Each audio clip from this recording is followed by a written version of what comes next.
Halo, selamat siang pemirsa Metro TV Lampung. Apa kabar Anda? Senang sekali rasanya saya Karisma Kristi kembali menjumpai Anda dalam dialog spesial siang hari ini. Narasumber saya hari ini pemirsa sangat istimewa. Saya sedang berada di Kabupaten Lampung Tengah. Dirinya berjuang untuk rakyat. Mungkin itu kalimat yang bisa menggambarkan seorang Hanapiah, putra asli dari anak Tuha Lampung Tengah yang saat ini duduk di kursi DPRD setempat. Selamat siang Bang Hanapi, apa kabar Bang? Selamat siang Mbak Christine. Baik, Alhamdulillah, kabar sehat? baik, sehat, Alhamdulillah sehat. Iya Bang Ya. Hanapi. Bang Hanapi kan saat ini sangat konsen pemirsa di bagian infrastruktur di Kabupaten Lampung Tengah, mungkin terus khususnya di anak Tuha.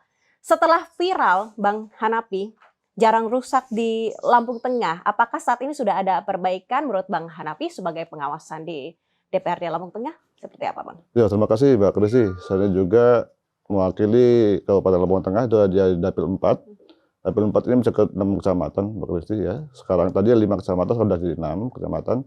Kebetulan saya tinggal di Anak Tuha.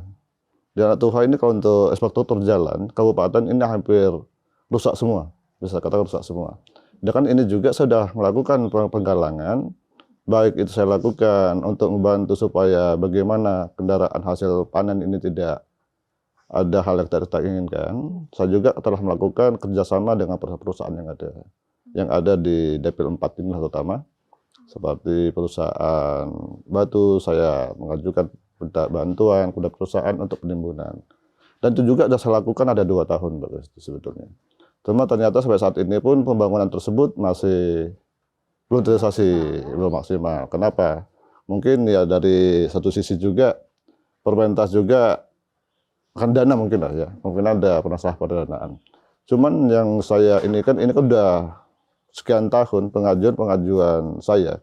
Sebetulnya saya sudah berupaya supaya bisa eksekutif ini bisa untuk membantu untuk perbaiki jalan-jalan yang ada di Kabupaten Lampung Tengah. Seperti jalan dari WS0, kalau kata kami di sini WS0 sampai menuju ke Susuban.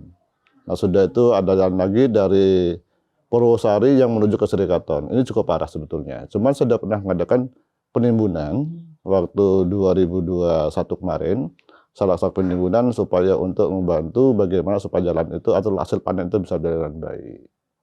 Cuma saat ini juga belum ada tersentuh dari pemerintah eksekutif untuk perbaikan. Cuman saya juga masih berupaya supaya di 2024 ini supaya bisa diupayakan untuk pemerintah daerah atau eksekutif bisa untuk perbaiki jalan tersebut minimal sampai jalan hotmix.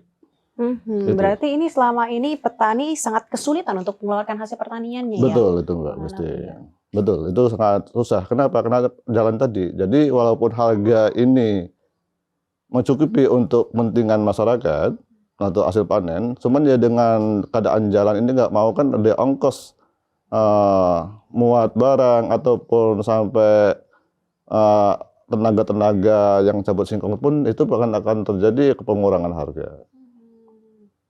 Berarti selama ini perjalanan perekonomian di masyarakat Lampung Tengah sendiri, ini Bang Hanapi seperti apa? Apakah petani ini sudah sejahtera menurut Bang Hanapi ya? Kalau kata saya sih, kalau kita mau mengatakan sejahtera, sebab Lampung Tengah ini kan sangat luas, Mbak Desi. Kata sisi juga kita tidak bisa menyalahkan eksekutif ya, semua pemerintah daerah atau pemerintah pusat atau kabupaten. Ini banyak faktor. Mengenai seperti di Dapil 4 ini utama, untuk Anak Tuha lah, ini saya tahu. Ini penghasilan singkong kan luar biasa. Nah sudah itu sawit. Mengenai singkong ini juga, ya kalau harganya saat ini masih bagus, karena singkong masih langka. Tapi kalau begitu singkong nanti sudah masa panen, harga ini kebanyakan jadi anjlok, bahkan sampai pemotongan itu lebih besar. Ini yang kadang-kadang saya sangat kasihan dengan petani-petani singkong yang ada. Ditambah lagi dengan pupuk, kadang-kadang pupuk langka. Kenapa? Seperti singkong dan sawit ini kan di luar daripada subsidi.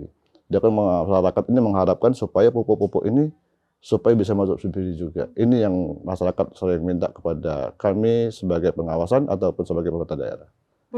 Dan saat ini Bang Hanapi, ketika kita ngomongin bahwa di Anak Tuha ini kebanyakan petaninya adalah petani singkong seperti itu. Yang kita tahu bahwa saat masa panen kebanyakan harga-harga anjlok nih. Bagaimana Bang Hanapi berjuang gitu ya untuk masyarakat di Kabupaten Lampung Tengah, terkhususnya di Anak Tuha ini agar harga ini tidak terlalu anjlok. Seperti apa selama ini Bang Hanapi?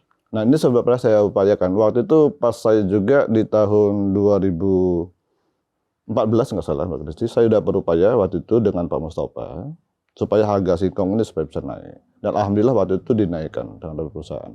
Mas setelah itu saat ini dengan hasil harga mungkin sudah naik pada saat itu dengan ekonomi yang masih minim kan. Sekarang ini perekonomian kan udah semakin tinggi. Jadi dengan harganya singkong saat ini juga dengan harga pupuk sangat mahal segala macam.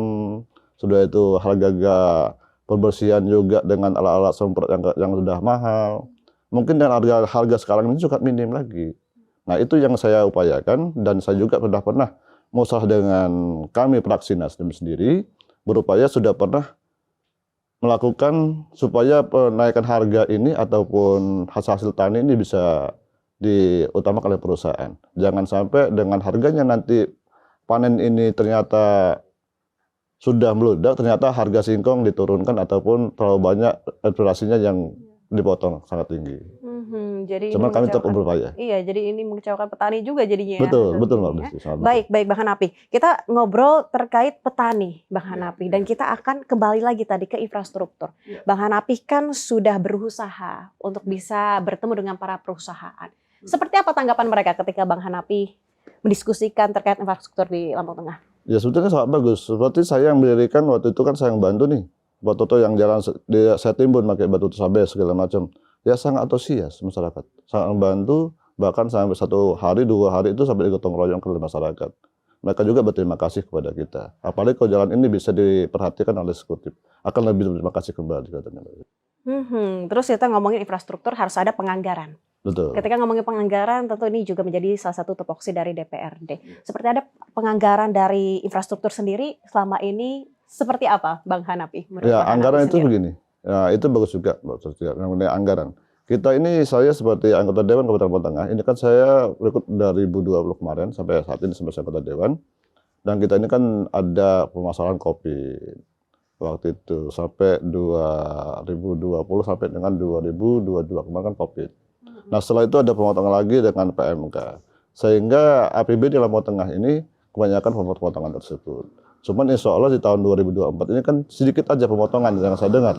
Itu sedikit. Insya Allah untuk 2024 ini sepanjang eksekutif ini akan memperhatikan anak Tuhan atau Dapil 4 ini insya Allah bisa. Seharusnya bisa, tidak ada alasan lagi sebetulnya. Berjuang untuk rakyat ya? Iya, berjuang untuk rakyat, siap. Baik, Bang Hanapi. Kita tahan sejenak ya, Bang Hanapi ya.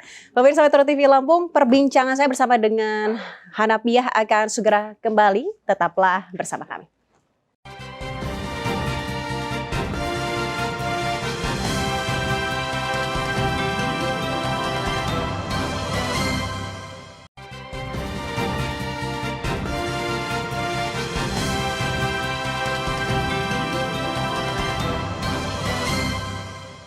Terima kasih pemirsa, Anda masih menyaksikan dialog spesial dan saat ini saya masih bersama dengan Bang Hanapiah. Bang Hanapiah, kita ngomongin terkait infrastruktur tadi ya. Bang Hanapiah kan sudah memperjuangkan hak-hak rakyat semaksimal mungkin di infrastruktur karena itu yang dibutuhkan masyarakat di anak Tuha. Bang Hanapiah, boleh tahu gak sih di mana saja daerah-daerah yang mungkin Bang Hanapiah bantu untuk bisa sedikit diperbaiki infrastrukturnya? Oh iya, Mbak Kristin. Terima kasih Mbak Kristin. Alhamdulillah, saya waktu itu sudah melakukan ada 4-5 titik yang saya lakukan. Itu di Kampung Negara Jitua, yang itu diletakkan di Umbul Solo, kalau kami di sini Umbul Solo, sama yang di Kampung Negara Bumi Ode, itu tepatnya di Marhen. Sudah saya lakukan kembali di Kampung Bumi Aji sendiri, itu ada di Dusun Banyuwangi. Dan itu saya lakukan, itu sudah cukup banyak sebetulnya. Mengenai kendaraan itu sudah 2 kali satu penimbunan. Yang pertama saya turunkan itu kendaraan atau sabes itu sampai 21 mobil. Yang kedua saya turunkan ada 6 mobil. Itu untuk penimbunan jalan yang ada di sini. Sudah itu yang di wilayah utara. Untuk yang wilayah selatan itu saya laksanakan di Sri Katon sudah pernah saya laksanakan untuk penimbunan tersebut. Dan semua itu juga berkat kerjasama saya dengan perusahaan. Alhamdulillah itu sudah antusias sangat bisa membantu. Namun pada saat ini kan sudah lama itu sudah hancur kembali. Iya, perbaikan infrastruktur ini bisa dibilang pekerjaan yang bisa dibilang di tengah-tengah antara mudah dan tidak mudah gitu ya, Bang Hanapi ya. Betul. Karena mungkin digunakan terus ya oleh masyarakat ya.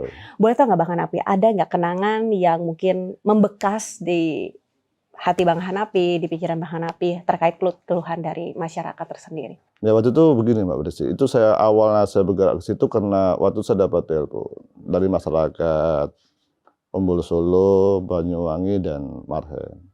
Itu ada anak mereka yang punya kartu sekolah waktu itu.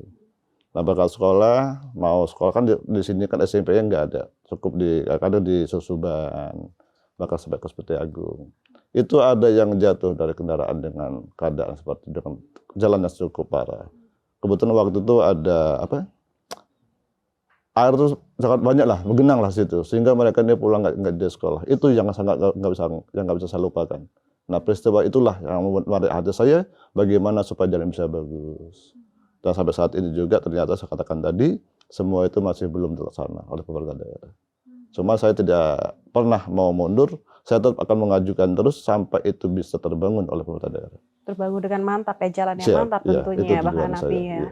Iya, itu berarti berkesan sekali menurut Bang Hanapi ya. Iya, Karena betul. mereka ingin bersekolah tapi tidak jadi sekolah karena jalannya rusak. Rusak. Iya, Bang Iya. Hanapi, selama ini Bang Hanapi sebenarnya apa sih Bang Hanapi yang ingin Abang tinggalkan kepada masyarakat Anda di Lampung Tengah selama Anda menjabat sebagai anggota dewan? Anda Ya, ingin sebenarnya dikenal begini. sebagai orang seperti Iya. apa? Saya kalau untuk dikenal sebagai apa, saya nggak bisa bicara hal itu. Cuman saya akan melakukan hal yang terbaik, saya akan melakukan apa adanya untuk kepentingan masyarakat. Dan saya tidak akan berpolitik dengan masyarakat. Itu yang sikap saya. Jadi saya akan bantu apa yang dibutuhkan oleh masyarakat saat itu. Baik itu tentang kepribadian saya, ataupun itu ada dana yang harus saya turunkan melalui dana aspirasi segala macam, insya Allah itu akan saya turunkan untuk kepentingan masyarakat. Ketika Anda turun, Bang Hanapi, ke tengah-tengah masyarakat, selain infrastruktur dan pertanian, mungkin sektor apa lagi Bang Hanapi yang menjadi keluhan dari masyarakat ini Bang, Nah, ini yang kan, perlu dibenahi ya, gitu? untuk di Anak Tuh atau DP 4 ini, yang saya lihat ini untuk perekonomian masyarakat ini kan sangat minim. Hanya dibantu oleh sektor pertanian. Saya ingin mendorong UMKM yang ada di DP 4 ataupun di Anak Tuh. Baik itu dari dana ADD maupun itu dari dana aspirasi saya akan membuat supaya ibu-ibu atau pemudanya ada kegiatan yang sifatnya untuk menunjang ekonomi. Itu yang Salah satunya mendukung UMKM. Nah, ini menarik Bang Hanapi, mendukung UMKM di Anak Tua agar lebih maju. Selama ini sudah berjalankah Bang Hanapi? Sudah ada sebagian yang sudah berjalan, ada yang belum. Apa saja itu Bang Hanapi yang sudah berjalan Seperti usahanya? usaha mereka ini ada dari sebangsa keripik lah ya. Kalau di sini seperti singkong kan banyak, mereka seperti singkong, ada yang dari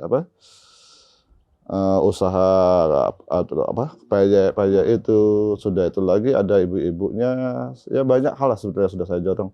Seperti tambah lagi untuk pemudanya dari baik itu dari peternak segala macam, itu saya dorong untuk ke situ. Berarti diarahkan mereka untuk bisa produktif ya Bang Hanapi, tidak hanya melulu terkait sektor pertanian, tapi bisa ke peternakan, bisa ke UMKM. Bagaimana tanggapan pemerintah ketika Bang Hanapi menggenjot itu? Ya sebetulnya itu bagus juga. Makanya saya banyakkan di aspirasi Mbak. Dan aspirasi saya yang saya banyak bantukan kepada mereka.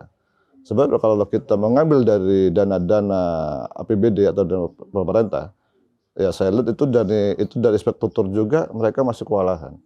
Apalagi kita menambah beban lagi untuk yang lain. Cuman seperti di Anak Tuh ini Mbak, bukan nggak ada pasar. Untuk bagian utara ini belum ada pasar.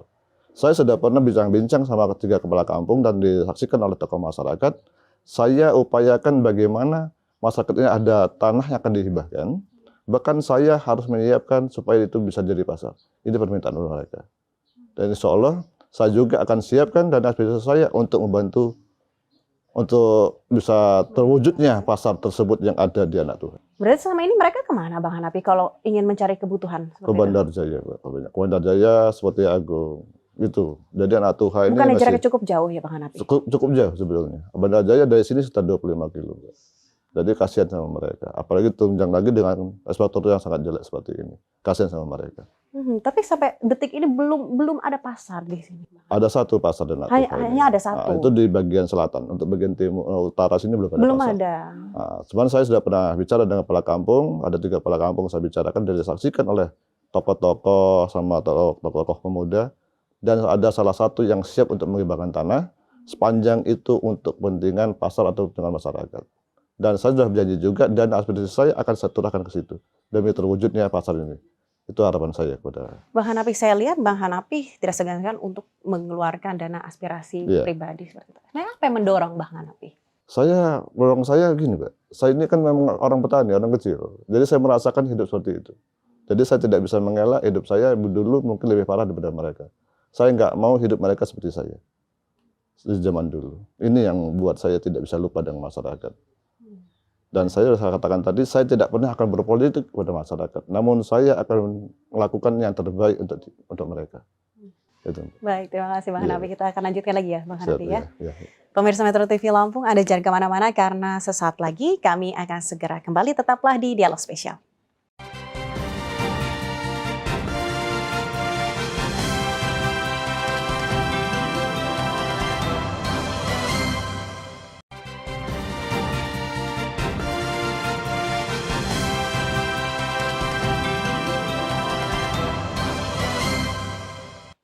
Terima kasih pemirsa, Anda masih menyaksikan Dialog Spesial pada episode kali ini bersama dengan Bang Hanapi, anggota DPRD Lampung Tengah. Bang Hanapi, tadi kan diskusi kita udah sangat menarik gitu ya. Ngomongin politik saat ini, tahun politik, Bang Hanapi ya.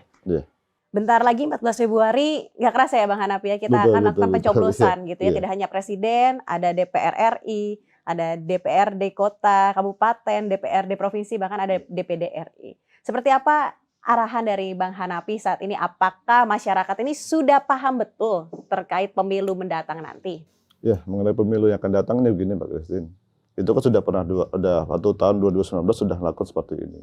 Jadi udah yang kedua lah seperti ini. Jadi sebagian kecil sudah cukup paham soal pemilihan. Terus ya kita tetap akan memberikan pengarahan supaya bisa pemilih ini menggunakan hak pilih mereka yang betul-betul di hati mereka lah. Kita tidak perlu kadang-kadang hal tidak baik dalam hal ini.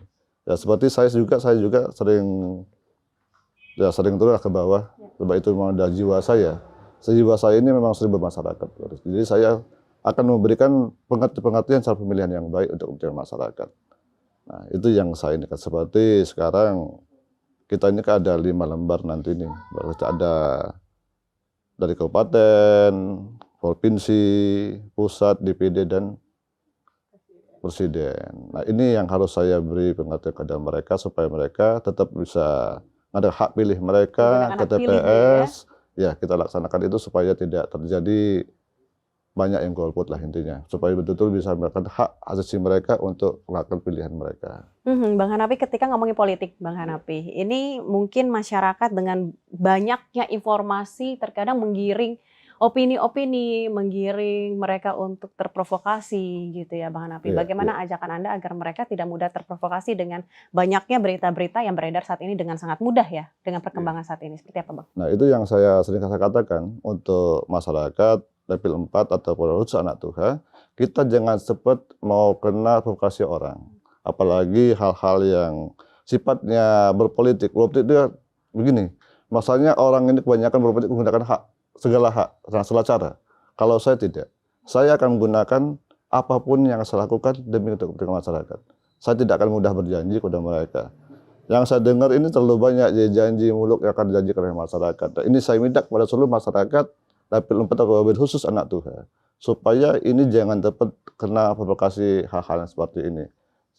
Seperti ada nih yang sampai atau anak Tuhan ini nanti seperti ini, hal-hal itu yang jangan. Saya himbau kepada masyarakat, saya minta masyarakat gunakan hak pilih sesuai dengan hati nurani, apalagi sampai nanti ada yang katanya mau ada money politik lah segala macam. Ini saya minta supaya semua daripada calon-calon yang ada, coba nggak usah gunakan hal itu. Ini saya minta. Toh kepada masyarakat juga seandainya ada ini supaya bisa membantu Panwaslu atau WhatsApp yang ada. Kita harus bisa atur itu supaya hal itu bisa tidak terjadi di anak Tuhan atau PDP 4. Itu yang saya katakan kepada masyarakat saya. Dan menarik Bang Hanapi ya, saat ini tuh masyarakat itu ada pemikiran sebagai masyarakat itu anggota DPR hanya janji-janji saja gitu. Bagaimana menghilangkan stigma itu Bang Hanapi? Nah, itu ada. Betul, itu pertanyaan yang sangat bagus Mbak Christine. Itu sering saya temuin juga, Pak kata dia. Ini kami ini ya siapa yang ada uang itu kami pilih. Sebab untuk ke depan ini kami ini Ya nggak pernah, kebanyakan nanti katanya kalau udah jadi baik lupa. Itu yang sering mereka ini kan. Dan saya sering mengatakan, saya semenjak sudah hampir 5 tahun yang saya laksanakan, insya Allah saya akan tetap hadir di tengah masyarakat. Dan itu juga masyarakat sudah merasakan kok. Dengan kehadiran saya di bidang apapun, baik itu pesta, atau pada sifat gotong royong, ataupun hal yang sifatnya kepentingan masyarakat, saya tetap akan hadir di tengah mereka. Itu yang saya upayakan selama ini. Abang pastikan tidak hanya sekedar janji ya, Bang Hanafi Saya ya? tidak pernah akan janji kepada masyarakat. Saya waktu pas 2019 kemarin sampai akhir nanti 2024 ini, saya tidak pernah berjanji dengan masyarakat. Dan begitu juga mengenai untuk 2004 yang akan datang, saya tidak pernah akan janji kepada masyarakat. Namun saya akan berbuat kebaikan untuk masyarakat. Itu yang saya temukan. Baik Bang Hanafi, saat ini juga tantangannya adalah pemilih kebanyakan adalah pemilih pemula, Gen Z dan juga milenial. Ini menjadi tantangan juga nih Bang Iya, Hanafi. betul. Menurut Anda seperti apa nih? Apakah di anak Tuha sendiri atau di dapil Anda Bang Hanafi, ini anak mudanya sudah melek politik? Iya. Nah itu ya saya katakan juga kepada seperti milenial ya Mbak ya, atau ini saya minta supaya mereka itu jangan tempat lokasi ataupun dengan putra radio yang enak. Sebab apa? Itu adalah hak mereka, bisa menentukan hak pilih mereka itu yang benar-benar bisa dilaksanakan dengan tepat. Kenapa? Kalau kita mau ngelihat milenial sekarang ini betul, itu adalah generasi penerus. Cuman di samping itu kita lihat sosok yang mana yang pas. Itu yang harus kita pikirkan.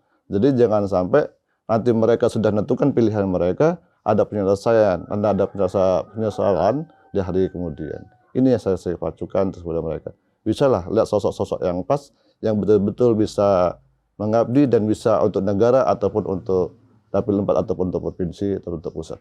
Itu yang saya katakan. Mungkin ini juga bisa menjadi salah satu ajakan dan juga tips Anda Bang Hanafi agar para kaum muda gitu yang akan memilih nanti tidak terjebak oleh berita-berita hoax atau terprovokasi atau mungkin mengikuti tren politik saja. Saya ikut-ikutan aja deh. Kayaknya yang booming yang ini deh, yang viral yang ini deh. Padahal pilihan itu dari hati kan biasanya Bang Hanafi. Seperti apa mungkin tips dan juga dari ajakan dari Anda agar tidak mudah terprovokasi dan juga menghindari berita-berita hoax? Ya itu ini saya pesan kepada seluruh masyarakat dapil 4 atau Lampung Tengah supaya untuk menentukan hak ini betul hak-hak kita, jangan cepat kita terpengaruh ataupun dengan berita hoax yang di luar yang sudah ditayangkan baik itu dari internet ataupun dari mana. Sebab bahkan banyak ini Mbak, sekarang ini untuk naikkan popularitas kita ini banyak nih. Segala link itu bisa digunakan. Ini yang saya minta kepada seluruh masyarakat Lampung Tengah atau Dapil 4, tentukan hak kita, jangan sampai kita menentukan berita yang tidak baik, sebab ini adalah betul-betul untuk masa depan Indonesia. Itu yang saya minta. Iya, baik. Terima kasih ya Bang Hanafi ya sudah berdiskusi bersama saya hari ini. Semoga Bang Hanafi sehat selalu, tetap berjuang untuk rakyat, khususnya di Lampung Tengah, di anak Tuha. Siap, Sehat selalu Bang Hanafi. Ya, terima kasih Mbak Christine. Ya. Pemirsa Metro TV Lampung, begitu diskusi saya bersama dengan Bang Hanafi ya, anggota DPRD Lampung Tengah. Usai sudah perjumpaan kita dalam dialog spesial kali ini, saya Karisma Kristi beserta rekan kerja bertugas pamit undur diri. Salam sehat dan sampai jumpa.